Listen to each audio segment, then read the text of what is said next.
My man Shannon Sharpe and I have been doing battle all show, and we're about to take it now to another level. It's about to really heat up here because we're about to talk about his man, LeBron James, who spoke out yesterday for, I guess, the first time since this forced layoff. And he was on the Road Trippin' podcast, as we all know, featuring his ex-Cavalier teammates, Richard Jefferson, Channing Frye. And he said several things that we're going to get to. But the first thing that grabbed my eyes when I read about it last night was a statement he made about, he said that the narrative that he doesn't like the most during this layoff is, and I'm quoting LeBron on this, oh, LeBron, he's 35. He's got so many minutes on his body. Now he gets so much rest. And this is still LeBron talking. It's actually the opposite for me because my body, when we stopped playing, was asking me like, what the hell are you doing? It's March 13th. You're getting ready for the playoffs. Why are you shutting it down right now? And then finally, LeBron added, I felt like I was rounding third base, getting ready for the postseason. So the rest factor, I think, is a little bit overblown. Huh? Really? I think I know where Shannon's going to go here, but I'm going to ask him up first. Do you agree with what LeBron said about not needing any rest? Well, I think the thing is, Skip, as an athlete, you get used to, you get into a routine. You wake up, you eat, you do what you normally do, and then all of a sudden you get taken out of that routine. And I think the thing for him, Skip, is that LeBron knows his body. He had paced himself. They had done a great job. Frank Vogel had done a great job with LeBron minutes, playing the fewest minutes. And I know he's still top 15, top 16 in minutes played, but it's the fewest minutes he's played in his career. So as we can see, the minutes were gradually going down. But Skip, he was in an unbelievable rhythm. And like he said, I'm rounding third, coming home, about to put that Pete Rose, Skip, that head first dive in the home plate, take out Foss. In the All-Star game, who's showing did he separate in the All-Star game? Ray Fosse, okay. Ray so Fosse, he's like, yeah, he said, that's what I was getting ready to do. And then all of a sudden, abruptly, it came to an end. Skip is tough.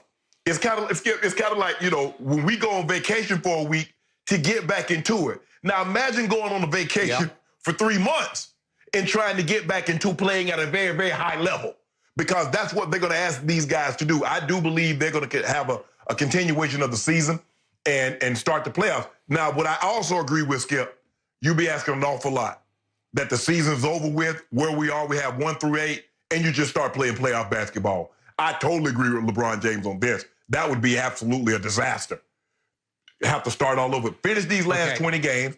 Let us go on and win our 60-plus games. But I agree with LeBron, Skip. It's tough getting out of a rhythm. You've been playing every game, every other night, twice a week, 3 times a week, and then all of a sudden you get out of that routine. So I agree with LeBron. It's probably difficult for him, but I watch him on IG. He's still getting that work in.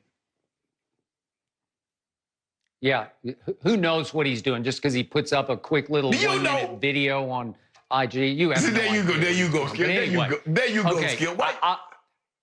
I'll get to LeBron's remarks about potential playoffs in just a moment, but I want to go back to what he says is this wrong, false narrative about how he really didn't need any rest. So here's my point. I believe that LeBron James is at it again. Maybe I'm being presumptuous about this, but I believe he's been watching us on Undisputed. I'm going to guess, or maybe educated guess, that he heard my take that this forced layoff that came out of nowhere and it's way out of everybody's control, I believe it was the best thing that's ever happened to LeBron as a basketball player this season. And the reason is that it's great for the Lakers and LeBron, and it's terrible for their biggest threat, the Clippers. But let's stay on LeBron here. I believe that yesterday on the Road Trippin' podcast, he was planting, as he so beautifully and shrewdly does, another excuse. If we do have playoffs, he wanted to plant the excuse with his billions of blind witness followers out there that, hey, everybody, this is hurting me. I'm not going to be right for the playoffs because I lost my rhythm. I was rounding third base, and now I got to go all the way back to home plate and start over again and try to get to first base. I am calling baloney on LeBron James. This was the best thing that's ever happened to him because he was on this hell-bent push to win MVP. And I gave it up to him, Shannon. I said, I gave it up to you. You're right. He is winning MVP. I still believe he has won MVP, depending on how much of the regular season is left. If it's little to no, I still think he's going to get a lot of runaway votes at the end of the year for comeback player of the year combined with MVP, which will equal MVP. And he needed a rest because, remember, he had played 209 more minutes than any other Laker. Think about that. That per game, he was the 15th highest player in the league. Now, again, career-wise, he's down. I think it's actually a career low minutes per game. But that's because he's been playing, but he's been playing outrageous minutes, like kamikaze, death-defying minutes. He's all, remember, this is kind of hard to process without me like putting up a graphic about it, but think about this. LeBron has already played regular season and playoffs 58,378 minutes. Just think about this. Just do 58,000 minutes. That's the third most in the history of this league behind Kareem and Karl Malone. And I do think LeBron has a good chance of catching and passing both Karl and Kareem in all-time minutes played. Well, it's so many minutes. It's so much wear and tear on your body.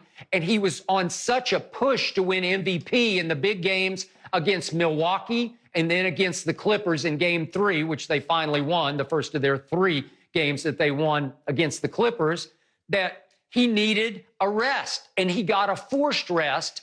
And the last thing the Clippers needed was a rest. Because, Kawhi's got arthritic knees, and he load manages, but and I know that team just got thrown together.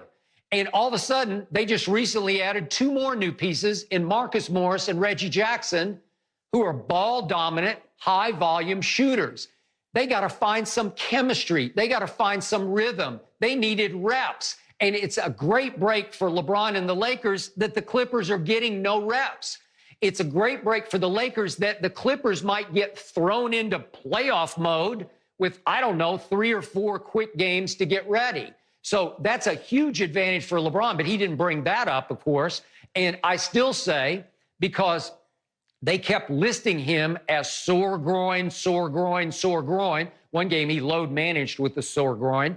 But Shannon, and I know, he was on the precipice of getting hurt. So don't tell me, I lost my rhythm. No, tell me that you have the advantage, because I don't want to hear an excuse. He's already saying, if we blow it in the playoffs, I'll just point back to the time we had to get shut down on March the 13th, and it ruined my rhythm. Stop it. I'm not going to let you get away with that, LeBron James.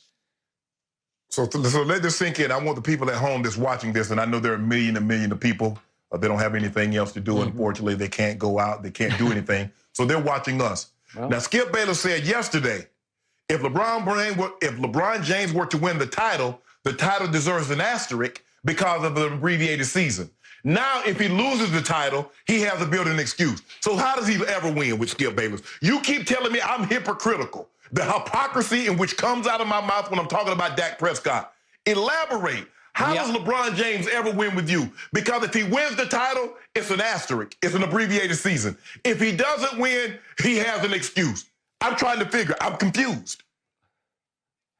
Well, you shouldn't be confused because they're mutually exclusive. They're independent of each other. Obviously, if they have to have an abbreviated playoffs with maybe a first round of a 5-game series, maybe even a 3-game series, it's tainted. It's not the same. It's not 7-game to the championship. So I'm sorry, it won't be quite the same. It will deserve a big old asterisk above it because it was the COVID-19 championship. Skip Bayless, you ought to be ashamed of yourself. You were covering basketball. I'm not. When the first round, no, yes, you were. You were covering basketball when the first round was the best 2 out of 3.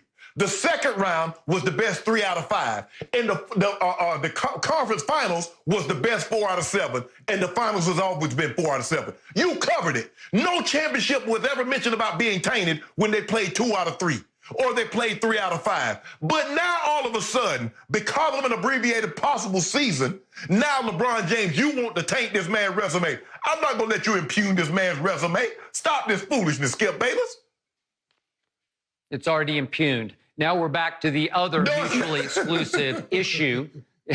The issue on the table right now is, does he deserve an excuse if they blow the championship, even in its abbreviated form? Because he was stopped short, stopped cold, and he lost his rhythm. No.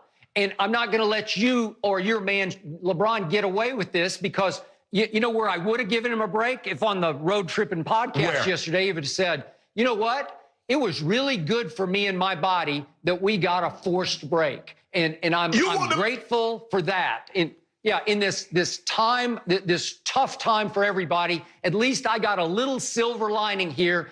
I was forced to let my body rest. I wanted to hear him say that yesterday. Thank you for watching. You can subscribe here to get the latest from the show, and be sure to check out more of the best clips from Undisputed, or go watch a few other segments from our other shows on FS1.